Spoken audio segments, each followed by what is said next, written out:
So I remember for years I've been wanting to hit the salary amount. There's a certain amount of money that I thought, once I make that certain amount of money, that is just it. I'm just gonna be done, set for.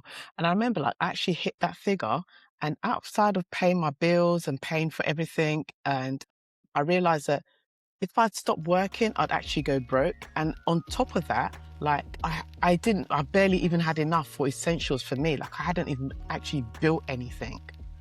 Welcome, all my anxious for nothings, and happy Parents' Day, happy Children's Day. I hope you're all celebrating that as parents and mums and parents and dads and kids. If you're new here, I'm so glad that you've joined us. Please subscribe if you haven't already. Let's get into today's podcast. This month, we are going through a journey on financial consistency. And I'm really excited to talk about this journey because I think as women, it's something that we need to pay more attention to.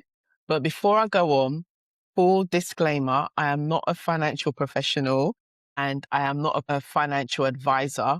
The information I'm giving you is things that I have done myself and has worked for me. So I'm only sharing with you what has worked for me and what I am doing. And you know me, I'm not a gatekeeper. Anything that works, I will share and share it and send it out to everyone. So if you do use these principles and things that I have learned, please comment and say that you've used it and it's worked so that it can encourage others. And also share this series I'm going to be talking to you about throughout the whole of June with your friends and family and other women that need to get into this financial consistency. It's so important. So have you ever felt like it didn't matter how much you earned, things just didn't feel like it was changing, even though you've increased your salary, you've got a promotion, it just felt like things have not changed, things are still the same? Or you've ever felt that in your current state, you just can't afford to stop working and you're even looking for additional income, something that you can do that won't give you stress? And then lastly, do you ever feel like the things that you want to do, the things that you set out for yourself, always get sacrificed first because the money has to go here, money has to go there? Do you know what? I hear you on all of these points, and I just want to point out that the problem is not you, because I know you. If you're anything like me, you're the person that is always organized. You're the person that never has to borrow from anybody. In fact, people are the ones that are borrowing from you. You're the one that pays the bills on time and gets things done and sorted. But however, somehow you're still not where you want to be financially. I totally get this because, that was me and I am on that journey as well. And I want to take you along with me so that we get to where we want to be. So this is my story, right? Since my 20s, I've always wanted to invest. I've always wanted to make money work for me. And back then, all I knew how to do was to save. And I knew about investing, but I was a bit scared to get into it because, they always say your capital's at risk, and that the whole idea of, putting your money into something and then losing your money just completely freaks me out. So I just stayed away from it. And I stayed away from it for a good 20 years. And then it wasn't until my mother passed and then I sat and I looked at my life and I realized that had she not passed, she would have still needed, she was still would have needed to work. She was still working, and I realized that I was kind of like on that same trajectory. So when I turned 40, I was like, do you know what? Things have to change. Like, I can't continue like this because I realized that, okay, I've got a good 20 years left in me of work. If I want to be able to retire at 60 and retire comfortably at 60, I need to make a change now. So I realized that, you know what, I'm going to look into this whole investing thing and just find out about it. Because prior to then, yes, I was good at money. Yes, I never borrowed money. I would save for the house and then spend, save for the car and then spend, save for the holiday and then spend, save for the course or the program and then spend. So there was kind of like a up and down yo-yo kind of effect. I hadn't really built anything that, the whole idea of, it's Warren Buffett said, until you find a way to make money work for you, you're going to continue having to work for money. So I was still having to work for money. I hadn't built anything that if I was to take a step back, there will still be something there paying me without me having to work as hard. So, and my mindset back then was still, let me work, then I'll rest. Whereas now my mindset's completely changed. I work from a position of rest, and I make sure that my money is now working for me. Whereas before my money was working for everybody else but me, and it wasn't even building for me. So just before I turned 40, I decided to open up a LISA. And for any of you guys that are in the UK that are listening and are not yet 40, go and open up a LISA. There's free money waiting there for you that you need to go and get. So look at your situation. I know there's various rules around it about whether you want to buy a house or not buy a house. There's different ways you can use it. But if you are not using it to buy a house, open it up and start putting money in it, because the government gives you up to 25% of whatever you put in. And the maximum you can put in is 4K a year. So I opened up one of those. So the strategy I put in place was I didn't want to have to use my salary money that I sweat for to pay into my LISA.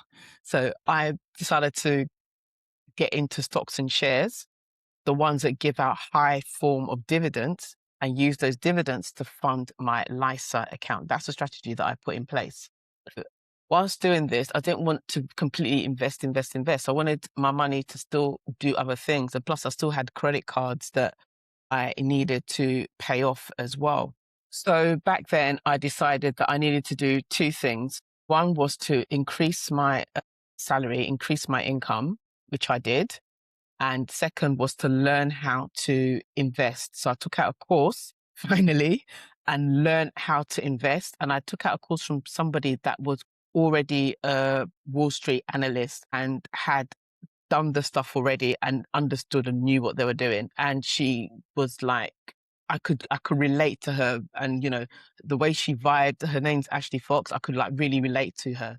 So the action I took after that was decided who I wanted to be. And I decided that I want to be a person that at 60, I am able to decide whether I want to retire or not. I have that option at 60. That's the person I wanted to be.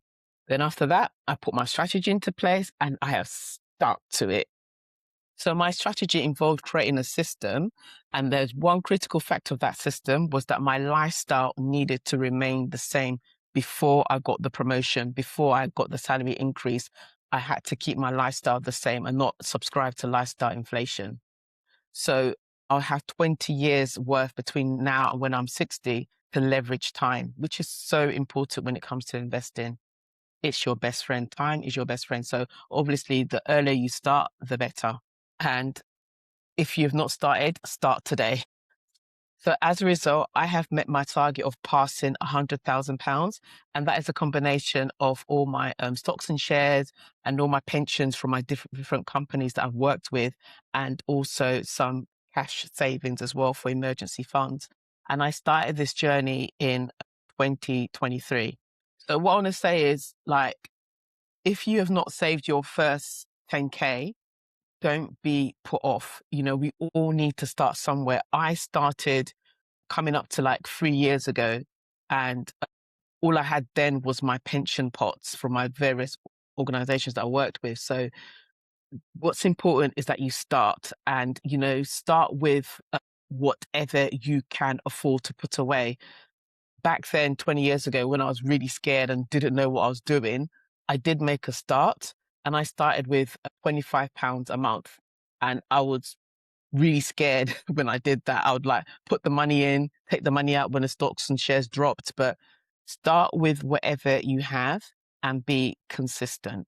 And I'm going to be honest with you, the first 2-3 years are going to be the hardest, because I've just gone through my first 2 to 3 years, and you are going to see like nothing is happening. You know, I'm just making a small £20. What's £20? But do not despise small beginnings. Yeah. It's all going to be hard at the beginning. It's going to look like nothing is happening at the beginning, but trust me, you will blink and then you'll be surprised about how much it compounds over time. Time is your best friend. It really does compound. So please do not be put off by small beginnings.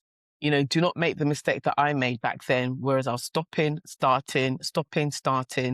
Be consistent with whatever amount you can afford. Be consistent. Or you can do what I did. I just went for a promotion and got a higher paid job.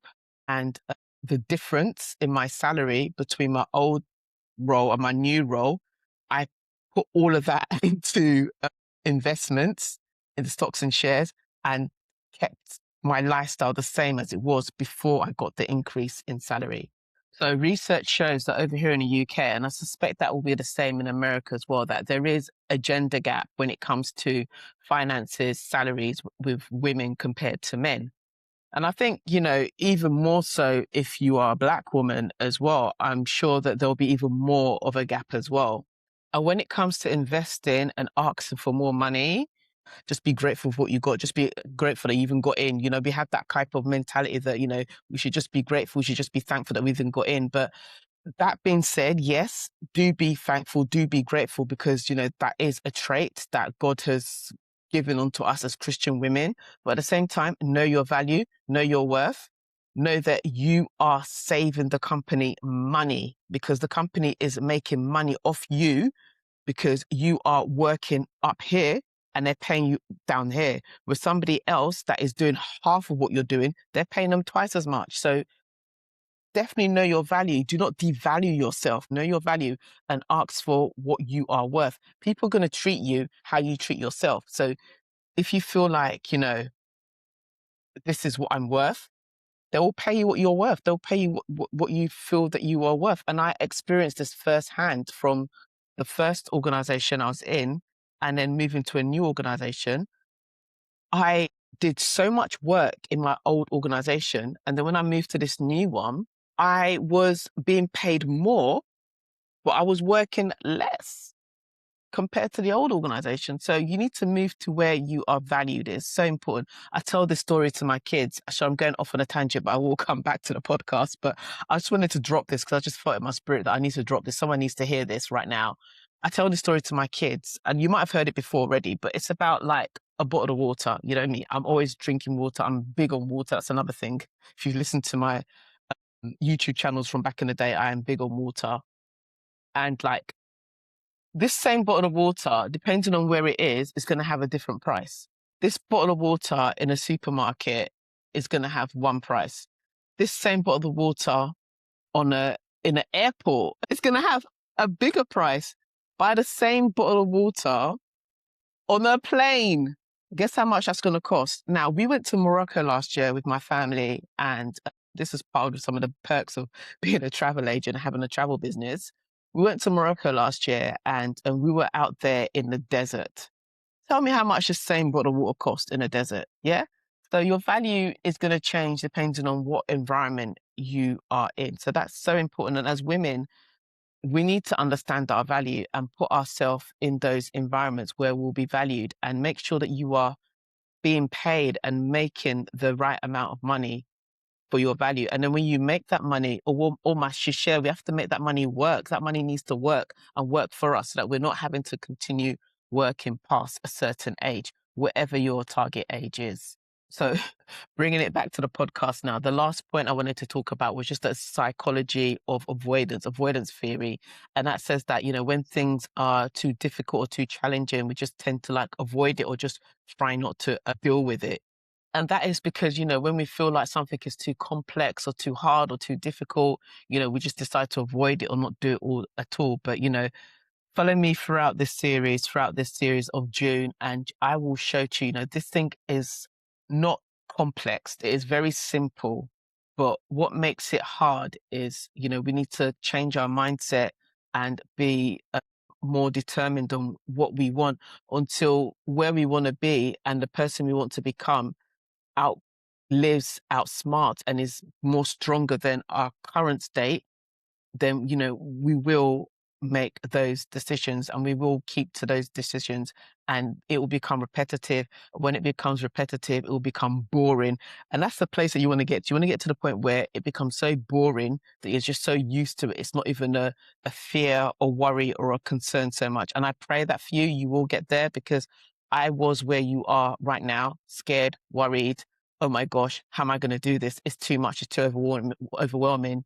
And now the state that I'm in now, I am just so bored. Like, it is just so bored. It's so boring now because you've just gotten so used to it. You've gotten used to the system. You've gotten used to the process.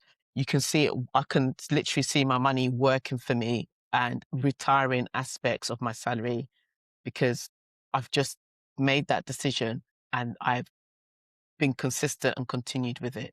And you will get there too as well. So here's some scripture actually, just to pinch you a little bit, to make you understand that it's so important to make sure that you're building, you're not just earning and spending, earning and spending. Yeah, it says here in Proverbs 21:20, it says here, the wise stores up choice food, olive oil, but fools gulp theirs all down. So be wise. Let's store up. Let's build something for ourselves. Let's not just be working, spending, living paycheck to paycheck. So just moving on to the topic of travel for a second. For me, travel is my way of resting, working from rest. And I joined the travel business because my goal was to be able to rest. At the beginning of the podcast, I talked about, making a second income that wasn't stressful or involved too much stress. For me, I found that through starting a travel business.